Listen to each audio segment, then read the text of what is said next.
अस्सलामु अलैकुम वरहमतुल्लाहि वबरकातुहु नहमदुहु व नुसल्ली अला रसूलिहिल करीम अम्मा बाद अऊज़ु बिल्लाहि मिनश शैतानिर रजीम बिस्मिल्लाहिर रहमानिर रहीम या अय्युहल्लज़ीना आमनू इज़ा क़ुमतुम इलस्सलाति फ़ग़सिलू वुजूहकुम व अयदियकुम इलल मराफ़िक़ वम्सहू बिरुऊसिकुम व अर्जुलकुम इलल काबैन सदक़ल्लाहुल अज़ीम।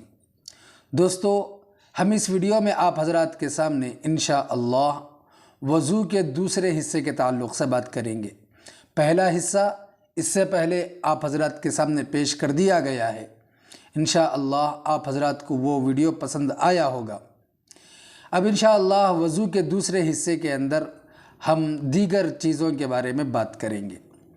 वज़ू के पहले हिस्से में दो चीज़ों का तज़किरा किया था, उसमें एक फ़राइज़ वज़ू थे। फ़राइज़ वज़ू 4 हैं और इसी तरह वज़ू की सुन्नतों के बारे में भी बात की गई थी। वज़ू की सुन्नतें 13 हैं। अब इंशाअल्लाह इस वीडियो में 3 चीज़ों के बारे में बात करेंगे। एक मुस्तहब्बात वज़ू, यानी वज़ू के अंदर जो चीज़ें मुस्तहब हैं वो चीज़ों के बारे में बात करेंगे। इसी तरह मकरूहात वज़ू, वज़ू की वैल्यू और क्वालिटी और सवाब के एतबार से वज़ू की हैसियत कब कम हो जाती है, इसे मकरूहात वज़ू कहते हैं और वो कितने हैं इंशाअल्लाह इस वीडियो में बात करेंगे। और इसी तरह नवाक़िज़ वज़ू, यानी वज़ू को तोड़ने वाली चीज़ें, कितनी चीज़ों से वज़ू टूट जाता है, इन चीज़ों के बारे में भी इंशाअल्लाह इस वीडियो के अंदर बात करेंगे। एक हो गया फ़र्ज़, दूसरा हो गया सुन्नतें, तीसरा हो गया मुस्तहब्बात, चौथा हो गया मकरूहात वज़ू और पांचवा हो गया नवाक़िज़ वज़ू। तो इन 5 बातों को हम लोगों ने सीखना है ताकि हमारा वज़ू इंशाअल्लाह अच्छे से अच्छे तरीक़े से कामिल और मुकम्मल हो। तो लिहाजा सबसे पहले मुस्तहब किसे कहते हैं? मुस्तहब कहते हैं कि हमारा वो अमल जिससे हमारे सवाब में ज़्यादती हो जाए। मिसाल के तौर पर एक वज़ू की को परसेंटेज के हिसाब से रख ले। अगर वज़ू में हम लोगों को 60% फ़राइज़ को और सुन्नतों को अदा करने की वजह से 60% अगर सवाब मिल रहा है, अगर मुस्तहब्बात पर अमल कर लिया जाए तो वो 60% बढ़कर 100% हो जाएगा। शायद इस मिसाल से आप हज़रात को मेरी बात समझ में आ गई होगी। इसी तरह मकरूह किसे कहते हैं?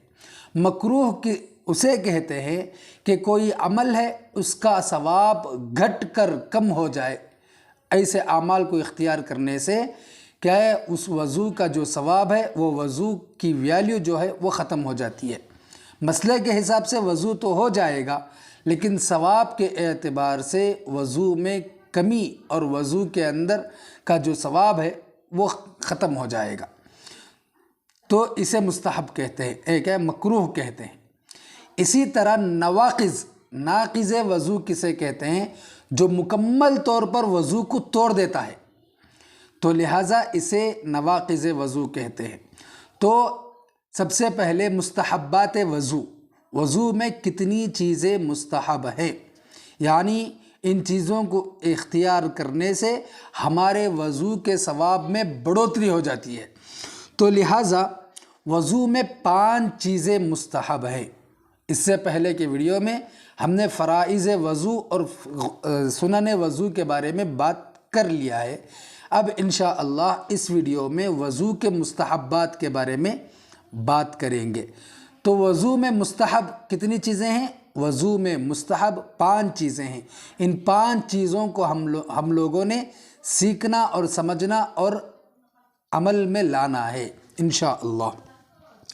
तो सबसे पहला मुस्तहब ये है कि वज़ू के हर अमल को सीधी तरफ से शुरू किया जाए। वज़ू के हर अमल को सीधी तरफ से शुरू किया जाए, यानी कुल्ली करते वक्त जब दांत रगड़ रहे हों या दांत मांज रहे हों तो उस वक्त सीधी तरफ से पहले शुरू करना। और इसी तरह हाथ धो रहे हैं तो सीधी तरफ से शुरू करना, پاؤں دھو رہے ہیں تو سیدھی طرف سے شروع کرنا، یہ سب سے پہلا مستحب عمل ہے۔ اور بعض علماء کا اس میں اختلاف یہ ہے کہ یہ سنتوں میں انہوں نے اسے شمار کیا ہے۔ دوسرا مستحب گردن کا مسح کرنا، دوسرا مستحب یہ ہے گردن کا مسح کرنا۔ ہم جس طرح مسح کرتے ہیں وضو کے اندر، اس میں ایک تو سر کا مسح کرتے ہیں، دوسرا کانوں کا مسح کرتے ہیں، تو یہ دونوں سنت ہو گئے، یہ دونوں سنت ہو گئے۔ سر کا مسح، کانوں کا مسح کرنا سنت ہے، لیکن گردن کا جو مسح ہے، گردن کا جو مسح ہے یہ سنت نہیں ہے بلکہ یہ مستحب عمل ہے۔ تو دوسرا مستحب یہ ہے کہ گردن کا مسح کیا جائے، اور تیسرا مستحب یہ ہے کہ وضو کے کام کو خود کرے، وضو کے کام کو پانی لانا، اور اسی طرح جس جگہ ہم وضو بنا رہے ہیں پہلے سے اس جگہ کو پاک اور صاف کر لینا، اور اسی طرح پانی لا کر رکھ لینا اور پانی اپنے ہاتھ سے خود انڈیلنا۔ تو یہ جتنے بھی کام وضو کے تعلق سے ہیں اسے خود کرنا یہ مستحب ہے، کسی اور سے کسی بھی کام میں مدد نہ لے۔ کسی بھی کام میں کوئی آدمی ہاتھ دھلا رہا ہے، کوئی آدمی چہرے پر پانی ڈال رہا ہے تو یہ مستحب نہیں ہے۔ مستحب یہ ہے کہ وضو کے کام کو خود کرے، اس سے ہمارے ثواب میں بڑھوتری اور اضافہ ہو جائے گا۔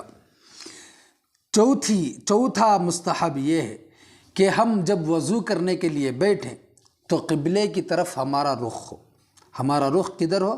قبلے کی طرف۔ اب یہاں پر ہم لوگوں کو ایک سوال سمجھنے کا یہ ہے، اگر ہم لوگ قبلے کی طرف رخ کر کے بیٹھیں گے تو تھوکیں گے کہاں؟ کیونکہ قبلے کی طرف تھوکنا مستقل مکروہ ہے۔ تو یہاں پر ہم لوگوں کو یہ بات سمجھ لینے کی ضرورت ہے، یہ جو تھوکنا جو ہے اس کے مستقل آداب الگ سے ہیں، اس کے مستقل آداب الگ سے ہیں۔ کتابوں کے اندر ہم لوگوں نے پڑھا ہے کہ جب تھوکا جائے تو سیدھا آمنے سامنے اس طرح نہ تھوکے، سامنے کی طرف نہ تھوکے، اور اسی طرح اپنے دائیں طرف بھی نہ تھوکے، اور اسی طرح قبلے کی طرف بھی نہ تھوکے بلکہ بائیں طرف کو تھوکے۔ تو مطلب یہ ہے کہ جب وضو کرنے کے لیے بیٹھے، جب کلی کرنے یا ناک صاف کرنے کی بات آئے تو اس وقت تھوڑا اپنے چہرے کو قبلے کی طرف سے پھیر لے اور وہاں پر کلی کرے، وہاں پر کلی کرے، وہاں پر ناک صاف کرے۔ اس کے بعد اپنے چہرے کو، اپنے ہاتھ پاؤں کو قبلے کی طرف رخ ہو کر ہم وضو بنائیں گے تو انشاءاللہ ایک مستحب عمل ہماری زندگی کے اندر آئے گا، اور اس سے ہم لوگوں کو ثواب ملے گا۔ اور پانچواں اور آخری مستحب عمل یہ ہے کہ جب وضو کرے تو خود اپنے آپ کو کسی اونچی جگہ پر بیٹھنے کا پابند بنائے، اپنے آپ کو اونچی جگہ پر بیٹھ کر وضو بنائے، تاکہ وہ پورا جو پانی ہم استعمال کر رہے ہیں وضو کا پانی وہ ہمارے جسم پر نہ پڑے، ہمارے جسم پر نہ پڑے۔ اس وجہ سے خود اونچی جگہ پر بیٹھ کر جب وضو کریں گے تو وہ پانی ظاہر بات ہے کہ سامنے کی طرف جائے گا، تو اس سے ہمارے وضو ہمیں اس پانی کے قطرے ہمارے جسم پر نہیں پڑیں گے۔ تو یہ احتیاط کرنے کی ضرورت ہے، اور اس طرح وضو بنانے سے مستحب اعمال ہمارے پورے ہوں گے۔ اور ان چیزوں کی اگر ہم لوگ رعایت کریں گے تو انشاءاللہ ہمارا وضو کا جو ثواب ہے یہ ہمیں دگنا ایکسٹرا مل کا ہو کر ہم لوگوں کو حاصل ہوگا۔ یہ تھے مستحبات وضو، جن چیزوں سے ہمارے وضو کی ویلیو بڑھ جاتی ہے، اور بعض چیزیں ایسی ہیں کہ جن سے ہمارے وضو کی ویلیو گھٹ جاتی ہے۔ مسئلے کے اعتبار سے وضو تو ہو جائے گا لیکن ثواب کے اعتبار سے کمی ہو جائے گی۔ جہاں پر 60% ہم لوگوں کو ثواب ملنا تھا وہاں پر 20% ملے گا یا 15% ملے گا، مطلب ثواب میں کمی ہو جائے گی۔ تو اسے مکروہات وضو کہتے ہیں، اسے مکروہات وضو کہتے ہیں۔ وضو میں 4 چیزیں مکروہ ہیں، وضو میں 4 چیزیں مکروہ ہیں۔ پہلا، ناپاک جگہ پر وضو کرنا، ناپاک جگہ پر وضو کرنا یہ مکروہ ہے۔ پہلے ہم جس جگہ پر وضو بنا رہے ہیں اس جگہ کو پہلے پاک صاف کر لیں، اس کے بعد ہم اس جگہ پر وضو بنائیں۔ ناپاک جگہ پر وضو بنانا مکروہ ہے۔ دوسرا، सीधे हाथ से नाक साफ़ करना ये भी मकरूह है। सीधे हाथ से नाक साफ़ करना, नाक साफ़ करने के लिए शरीयत ने बाएं हाथ से बाएं हाथ का इख्तियार दिया, यानी बाएं हाथ से यानी दावें हाथ से हम नाक साफ़ करें। सीधे हाथ से नाक साफ़ करना मकरूह है। तीसरा अमल, वज़ू करने में दुनिया की बातें करना ये भी मकरूह है। वज़ू करते वक्त क्या है, वज़ू के मुस्तकिल दुआएं हैं, उन दुआओं को हम लोगों को इख्तियार करने की ज़रूरत है। और इसी तरह वज़ू करते करते दुनिया की बातें करना ये मकरूह है। यहाँ तक कि मसले के एतबार से ये भी बताया गया है कि अगर वज़ू करने वाले आदमी को सलाम करे तो वो सलाम का जवाब भी ना दे, क्योंकि ये भी बातों में शामिल है। तो इस वजह से वज़ू के दरमियान बातें करना ये मकरूह है। और चौथा, सुन्नत के ख़िलाफ़ वज़ू करना। जितनी सुन्नतें हमने इससे पहले के वीडियो में आप हज़रात के सामने पेश की हैं, उन सुन्नतों को आप हज़रात फिर एक मरतबा गौर से देखें। फिर उसके बाद क्या है, उन्हीं सुन्नतों की रिआयत करते हुए वज़ू करें। अगर सुन्नत छूट गई या सुन्नत आगे पीछे हो गई, यानी पहले सर का मसाह करना था फिर कानों का मसाह करना था, किसी ने पहले कानों का मसाह कर लिया फिर सर का मसाह कर लिया, तो मसले के हिसाब से वज़ू तो हो जाएगा, लेकिन खिलाफ सुन्नत होने की वजह से वो वज़ू मकरूह हो जाएगा। तो ये 4 चीज़ें मकरूह थी। अब वो चीज़ें जिनसे वज़ू बिल्कुल टूट जाता है, बिल्कुल टूट जाता है, ये 8 है और इन्हें हम लोगों को गौर से सुनने और समझने की ज़रूरत है। किन चीज़ों से वज़ू टूट जाता है। और एक बात याद रखें कि इन चीज़ों के अलावा किसी दूसरी चीज़ से वज़ू हरगिज़ नहीं टूटता। इस वजह से ये इन 8 चीज़ों को सबसे पहले समझने की ज़रूरत है। एक बात आप हजरात के सामने ये बतानी थी कि 3 चीज़ों में इंसान कभी भी शर्म ना करे। 3 चीज़ों में इंसान कभी भी शर्म ना करे। एक, दस्तरखान पर बैठा हुआ कि किसी के यहाँ मेहमान बनकर गए और वहाँ पर हम लोग अगर शर्मने लगे तो खाना बिछाया जो गया है, दस्तरखान जो बिछाया ही गया है खाने ही के लिए है, अगर वहाँ पर शर्म से काम लेंगे तो भूखा उठना पड़ेगा। दूसरा, इल्म हासिल करते वक्त शर्म ना करें। दूसरी चीज़, इल्म हासिल करते वक्त हरगिज़ शर्मने की ज़रूरत नहीं है। कई मर्तबा ऐसा होता है कि शर्म के मारे कोई मसला हम पूछे बग़ैर रह जाते हैं और उसके ऊपर अमल ना करने की वजह से हम गुनहगार हो जाते हैं। अहबाब से पूछने की कोशिश करेंगे जो हमारे से मुत्तफ़िक़ होते हैं, लेकिन कभी कभार ऐसा होता है कि जब हम पूछना चाहेंगे, अब सामने वाले का हम मिजाज हम लोगों को समझ में नहीं आता, इस वजह से हम उस मसले को बिल्कुल ही छोड़ देते हैं। तो ये हमारे लिए ख़तरे की बात है। तो इस वजह से इल्म हासिल करते वक्त कभी भी शर्म ना करें। और तीसरी चीज़, डॉक्टर के पास हम लोगों को कभी भी शर्मना नहीं है। एक आदमी को कोई परेशानी है, कोई बीमारी है, अगर डॉक्टर के सामने जाकर वो शर्म ले तो डॉक्टर क्या इलाज करेगा। तो इस वजह से हकीमों का जो कौल है, अक्लमंदों ने कहा है कि 3 चीज़ों में हरगिज़ शर्म ना करे।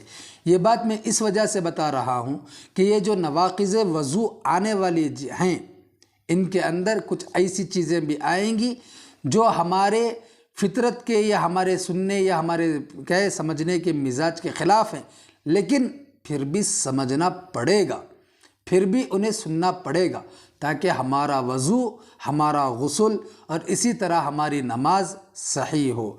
तो इन चीज़ों के अंदर हम लोगों को बिल्कुल शर्मने की ज़रूरत नहीं है। तो नवाक़िज़ वज़ू 8 है। पहला, पाखाना या पेशाब करना। पहला क्या? पाखाना या पेशाब करना, या इन दोनों रास्तों से किसी और चीज़ का निकलना। तो ये नवाक़िज़ वज़ू में पहले नंबर पर है। पेशाब या पाखाना करना या इन दोनों रास्तों से किसी और चीज़ का, यानी पीछे की तरफ से अगर कीड़ा निकल जाए तब भी वज़ू टूट जाएगा। जैसे ही कीड़े पर निगाह पड़ेगी वज़ू टूट जाएगा। और इसी तरह सामने से پیشاب کے قطرے پڑ گئے ہیں، پیشاب کے قطرے بار بار نکل رہے ہیں، یا اسی طرح کوئی اور خون وغیرہ نکل رہا ہے، تو ایسی حالت میں بھی وضو ٹوٹ جائے گا۔ اور دوسرا ریح یعنی ہوا کا پیچھے سے نکلنا، ہوا کا، جسے ہم لوگ ریح ہوا خارج کرنا کہتے ہیں، تو یہ نکلنے کی وجہ سے ہمارا وضو ٹوٹ جائے گا۔ تیسرا، بدن کے کسی بھی مقام سے خون یا پیپ کا نکل کر بہہ جانا، خون کا نکل کر بہہ جانا، یہ مسئلہ یاد رکھے کہ ہمارے جسم پر کبھی کبھار ایک چھوٹی پھنسی ہوتی ہے یا کوئی کیڑا وغیرہ کاٹتا ہے، تو دیکھیں کہ اگر خون اسی جگہ پر رکا اور ٹکا ہوا ہے تو وضو نہیں ٹوٹے گا، لیکن اگر اس جگہ سے اگر ایک چھوٹا مستقل کہ ایک قطرے کے برابر بھی اگر بہہ جائے تو اس وقت ہمارا وضو ٹوٹ جائے گا۔ اسی طرح پیپ کا تعلق سے بھی ہے کہ ہمارے جسم کے کسی بھی حصے سے اگر پیپ نکل گیا اور وہ بہہ گیا تو وضو ٹوٹ جائے گا۔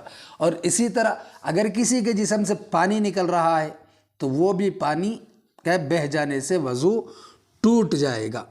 چوتھا، منہ بھر کر قے کرنا، منہ بھر کر قے کرنا، یعنی جس طرح بخار کی حالت میں اکثر لوگوں کو کیا کھانا کھانے کے فوراً بعد جو قے ہوتی ہے، منہ بھر کر قے، اس کے علاوہ ایک دوسری قے ہے جسے متلی کہتے ہیں۔ متلی میں یہ ہوتا یہ ہے کہ ہم لوگوں کو قے کی طرح ہمارے جسم کے اندر سے کچھ محسوس ہوتا ہے اور ہم قے کرنا بھی چاہتے ہیں لیکن سوائے تھوک کے کچھ بھی نہیں نکل رہا، تو ایسی صورت میں وضو نہیں ٹوٹے گا، بلکہ منہ بھر کر قے کرنا، کھانا وغیرہ مستقل نکل رہا ہے تو ایسی صورت میں وضو ٹوٹ جائے گا۔ پانچواں، لیٹ کر یا سہارا لگا کر سو جانا، لیٹ کر یا سہارا لگا کر سو جانا۔ لیٹ کر تو ہم لوگوں کو سمجھ میں آتا ہے، لیکن سہارا کسے کہتے ہیں؟ سہارا کہتے ہیں کہ ہم لوگ ٹیک لگا کر بیٹھے ہوئے تھے، پیچھے سے اگر کسی چیز کو ہٹا دیا جائے تو ہم لوگ اگر اس طرف کو ڈھلک گئے، اس طرف کو گر جائیں گے، مطلب ہمارے توازن سے کمی ہو گئی، کوتاہی ہو گئی، تو ایسی صورت میں ہمارے توازن میں اگر کمی ہو گئی تو پھر کیا وضو ٹوٹ جائے گا۔ نمبر 6، بیماری یا کسی اور وجہ سے بے ہوش ہو جانا، بیماری یا کسی اور وجہ سے بے ہوش ہو جانا، جیسے ہی بے ہوش ہوں گے وضو ٹوٹ جائے گا۔ اسی طرح 7واں ہے مجنون، یعنی پاگل ہو جانا، دماغی توازن کا کھو جانا۔ اگر کسی نے وضو کیا تھا کہ دماغی توازن کھو دیا تو اسی حالت میں فوراً وضو ٹوٹ جائے گا۔ پھر 8واں، نماز میں قہقہے مار کر ہنسنا، نماز میں قہقہے مار کر ہنسنا، یعنی ہنسی دو قسم کی ہوتی ہے، ایک مسکرانا ہوتا ہے، دوسرا مستقل ہنسنا ہوتا ہے۔ اگر نماز میں صرف مسکرا رہا ہے اور اس کی آواز کوئی دوسرا تیسرا نہیں سن رہا تو ایسی صورت میں وضو نہیں ٹوٹے گا۔ ہاں، نماز میں کھڑے ہو کر اتنی زور سے وہ ہنس رہا ہے کہ آزو بازو والوں کو بھی اس کی آواز سنائی دے رہی ہے تو ایسی حالت میں وضو ٹوٹ جائے گا۔ تو یہ تھے مستحبات وضو، اس کا بیان بھی آپ حضرات کے سامنے آ گیا، اور اسی طرح مکروہات وضو، اس کا بھی بیان آپ حضرات کے سامنے آ گیا، اور اسی طرح نواقض وضو، اس کا بیان بھی آپ حضرات کے سامنے آ گیا ہے۔ اب ہمارے پاس وضو کے تعلق سے 5 چیزیں جمع ہو گئی ہیں۔ پہلا فرائض وضو، دوسرا سنن وضو، تیسرا مستحبات وضو، چوتھا مکروہات وضو، اور 5واں نواقض وضو۔ تو ہمیں ان 5 چیزوں کو سامنے رکھ کر اپنے وضو کو بنانے کی ضرورت ہے۔ ایک وضو کے فرائض، دوسرا وضو کی سنتیں، تیسرا وضو کے مستحبات، چوتھا وضو کے مکروہات، اور 5واں وضو کے کو توڑنے والی چیزیں۔ اگر یہ ساری چیزیں ہم لوگوں کو سمجھ میں آ گئی تو انشاءاللہ ہمارا وضو کامل اور مکمل طریقے سے ادا ہو جائے گا۔ تو اللہ تبارک و تعالیٰ سے دعا کریں کہ اللہ تبارک و تعالیٰ ہم لوگوں کو صحیح طریقے سے وضو کرنے کی توفیق عطا فرمائے، اور اسی طرح اللہ تبارک و تعالیٰ ہمارے نیک اعمال کو قبول فرمائے، اور ہمارے نیک اعمال میں اگر کوئی کوتاہی غلطیاں ہوں تو اللہ تبارک و تعالیٰ ان کوتاہیوں اور غلطیوں کو معاف فرمائے۔ السلام علیکم ورحمۃ اللہ وبرکاتہ۔